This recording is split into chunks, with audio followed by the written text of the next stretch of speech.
Go. Right, I'm Tom Martin. Okay, so set this up. Right, so I'd have my floor tom there to the right of my right foot. So I'm going to have my right foot, I'm going to have my snare drum in between my knees to the left of the bass drum pedal and the floor tom to the right. I want the floor tom angle and height to be pretty much the same as the snare. That's pretty good. I'll just slightly, but I do prefer to have them slightly towards me. So the playing surface is angled towards me instead of angled away from me. That snare height's alright, that's fine. Yeah, that's fine actually. I have it just above my knees. So if it's too low down, then it makes it hard to play because I can just hit my hand on my leg. If it's too high up, then it means I have to use wrist craneage and awkward arm angles, so that's good. Yeah, my tom directly in front of me, that's good.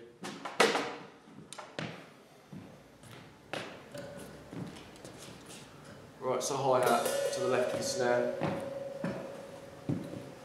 A bit further back. I usually put hi-hat reasonably far back.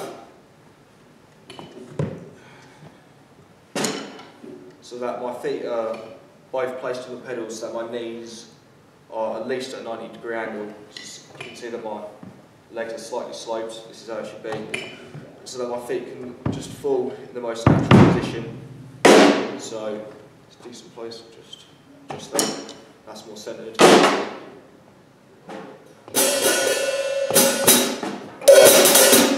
Enough, that's fine.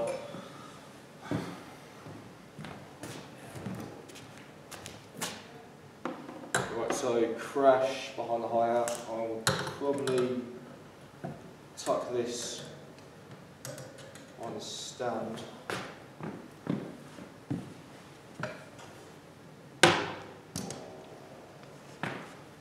Yeah, that's roughly the right position, but I would just raise that so that it's not in the way of either the hi-hat, but mainly the high tom when I'm playing it.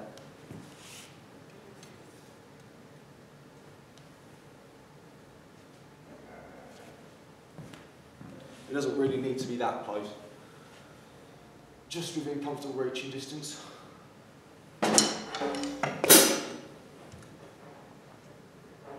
Yeah, that's good.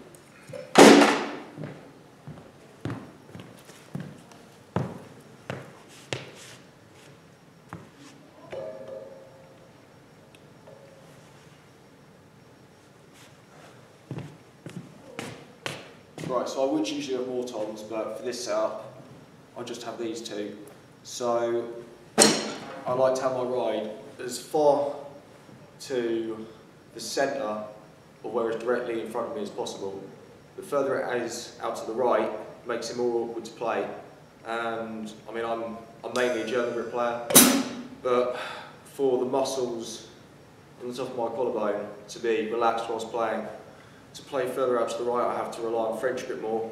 And I don't like to do that, so to use German grip more, I have the ride close to the centre, so that's usually where the second tom would be, but for this setup I'll put it here. And if there was a second tom there, I'd either move it around it or raise it slightly. And generally, the ride should be as close to the height level as the hi-hat as possible, so it makes it easy to switch between them as you're playing, especially.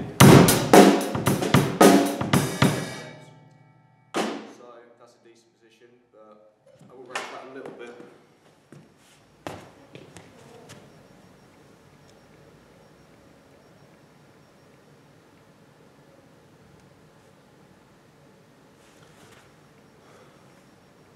And I'll make sure there's a little bit of slant to it. I don't want too much, but I just want to make it easy to be able to play at the top and not hit the rim.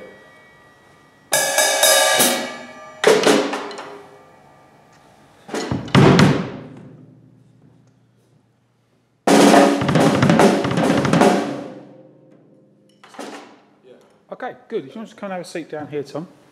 Just going to ask you a few questions.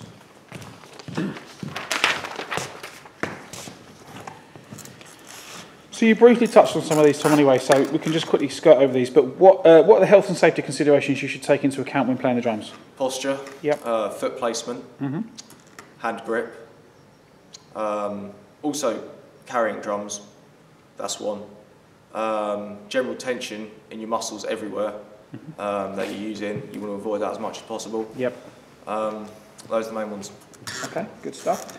Tom, can you describe your warm-up routine? What you do before you play? Right, what I do first is simply loosen my muscles off a bit, so do, you know, just sort of the classic stretching exercises, stuff like that. You know, putting my arms in different directions, shaking my hands out. And then I'd either just use the snare drum, or if there's a practice pad, use a practice pad. And I'd start with molar strokes first. So what I'd do is I'd practice the full stroke, do that a number of times, then I would use that, then I would turn that, subdivide the motion of the full stroke up into the downstroke and the upstroke to create slow doubles, and yeah, I'll play this really slowly, and then subdivide the motion up more into the downstroke, the tap stroke and the upstroke to make slow triples, and then add another tap stroke in there to do slow quadruples, and just really focusing on getting a nice, comfortable, relaxed, accurate grip with my hands, making sure my posture is good, making sure I'm not tense and I'm sitting correctly. And then when that feels good and comfortable, then I would start actually playing some proper rudiments. So I'd do some single stroke rolls, I'd do some doubles, I'd do some paradiddles, I'd use triplets a bit, so I'd start using some sextuplet rolls even, paradiddle diddles, those kind of things. And then once I've ran through the rudiments and I'm happy with them, I feel comfortable, my muscles feel relaxed and loose and warm, then I just stretch out again finally, just doing some basic stretches, putting my arms around. Stretch out my hands if they feel at all tight, and I can sometimes press them into the drum head, press out my fingers, not to the point where it hurts, just to make sure they're stretched until they feel comfortable in that position, and then ready to play. Okay, good stuff. So again, you briefly touched on this, but when you're setting up a drum kit, list some of the considerations you would make. You've touched on a lot of these, but are there any other ones that you might incorporate? Right, so there was, I was saying foot placement, yep. Which I think what's called naturally the snare height, tom heights, angle of the high tom, second tom, just general rap toms. I like mine at sort of kind of 20-degree slant, really. I don't like them too flat because I want to make it easy for me to be able to play from the snare drum to the toms. I don't want to have to be moving my arms or the stick in any kind of an arch kind of shape. I want to be able to move from the toms to the snare and generally around the drums efficiently, consistently. So I like some slant, but not too much, because then it just makes it an awkward playing surface, and the rebound is throwing the stick instead of upwards right back at me. Okay. So you know, sort of similar about that, yeah, sort of a 20-degree angle. Okay, cool. Tom, what drum kit do you play and why? So basically, I've got a Sonaforce 2007 kit. I've got a 14 by 5.5 inch snare, 10 by 8 high tom, 12 by 9 mid tom, and a 14 by 14 floor tom, and then a 20 by 17.5 bass drum. So it's a birch kit. So it's so all the shells are 9-ply birch, and they're all 7mm thick. I like the birch because it gives quite a nice warm punchy sound, which is something I really like. My main considerations when I bought the drum kit, which was quite a few years ago, at the time, was simply affordability and portability, and I wanted a decent kit. I didn't want something bad, so it's a mid-range kit, but it's quite affordable. I mean, it's a 900 quid kit, but I managed to get it on a nearly half-price deal of 500 quid, so that was one of the main reasons I went for it at the time, because I got it on a really good deal, and it's easy to take around. I mean, it's not as easy as a small kit or a trap kit, but you know, it's reasonably portable. So those are the drum shells. For heads, so the bat heads on the toms and snare drum, I've got Remo coated ambassadors. I prefer coated for ambassador heads. They just give more attack. It gives the drum a bit more cut, a bit more clarity, a bit more punch in the sound, which I like. And because it's coated, it's more durable. It lasts longer, which is always good. And then for the resonant heads, I use Remo UXs, which are the heads that originally came with it. That originally came with the kit. I've just stuck to using those heads. They're good. I think they give the drum. They give it quite a nice, bright, open tone, which is something I like. And I've just stuck with those heads. They seem to do the job well. And then bass drum, I use those Remo clear UXs on both sides, the bat and resonant side.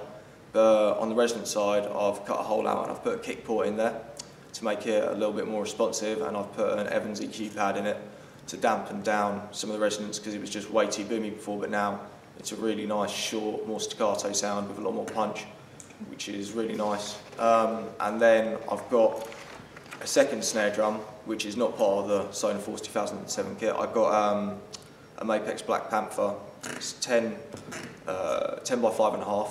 So it's quite small, but I wanted a second snare drum because I wanted to be able to play more electronic styles of music, like drum and bass, dubstep, trance, those kind of things, because at the time I was playing those kinds of music in my band, so I thought it would be really useful to have a snare drum which suited it, and it really does. It's really good because in those kinds of music you have many different snare sounds, so it's really useful to have two. And I wanted the sound of my second snare to be really different to the sound of my first. I didn't think there's much point in getting a snare drum which would just sound really similar because it would just be a waste of money. So I made sure that I got something different. So not only is it smaller, but it's got a steel shell compared to the birch wooden shell of my main snare drum. So it's a totally different sound. And because it's steel, it has a lot of cut. Because one of the things I thought with being a smaller snare drum, it wouldn't cut through, but as it's steel, it has a lot more cut. And then for the heads for that, I've got same Remo coated ambassadors on top, and Remo clear ambassadors on the bottom actually. Yeah, so's the drums. Should I do hardware or symbols or anything? Or? No, I think you've covered it. Right. Oh yeah, good stuff. What regular maintenance do you carry out on your drum kit? Well, replacing heads when they become dented or just worn out when the sound starts to go, or actually if I properly break through the head, of course. When I replace the heads, I only do it when I replace the heads, but when I replace them, I always oil the tension rods. Usually use fine Vaseline and WD-40 work well, so wherever I've got those two I can use. And also use those to oil the moving parts of the bass drum pedal, to keep that all working well. I think that's about it for general maintenance, yeah. Okay, good stuff. Tom, next you've got a snare drum. Could you just put it on your lap and just talk me through it? Right. So, got top head here, so we've got the bat head. Bottom head here, which is the resonant head. We've got the snare wires. We've got the rim or hoop, as they're called, rims and hoops, which is this round thing here and here. Yeah, the tension rods, these. The lugs, which are these, and I'm not sure if you can see it on the camera, but what the tension rods actually fit into, which fits into the lugs, which is this bit of metal sticking out, it's the lug post. That's, oh yeah, obviously, yeah, this shell. What do you think that one's made of? It's made out of maple, yeah. What sort of sound would that give you? Quite a clear, warm sound, I think. But I haven't played on many maple kits at all. I'm not that accustomed to them. That's pretty much everything. Obviously, Steve Jordan plaque, and then the clamp here for the snare wires, for either taking them on or off, or tightening or loosening them. What size drum do you think that is? 12. Might be 13 actually. How deep? No, I think 12 or 13. Okay, and how deep? 5.5. Okay, what sort of sound do you think that would give? I think it'd give quite a low sound, quite a resonant sound. Yeah, those are the only. Yeah, those are the only two words I can think to describe. Okay, and how would you change the sound of that drum? You personally, what things could you do to change the sound of that drum? Well, other than changing snare wires and messing around with the tension of the snare wires and changing heads, obviously, well, yeah, there's the actual tuning, how tight you have it, what notes, what pitches you tune it to, and then you could have extra things. You could use moon gel.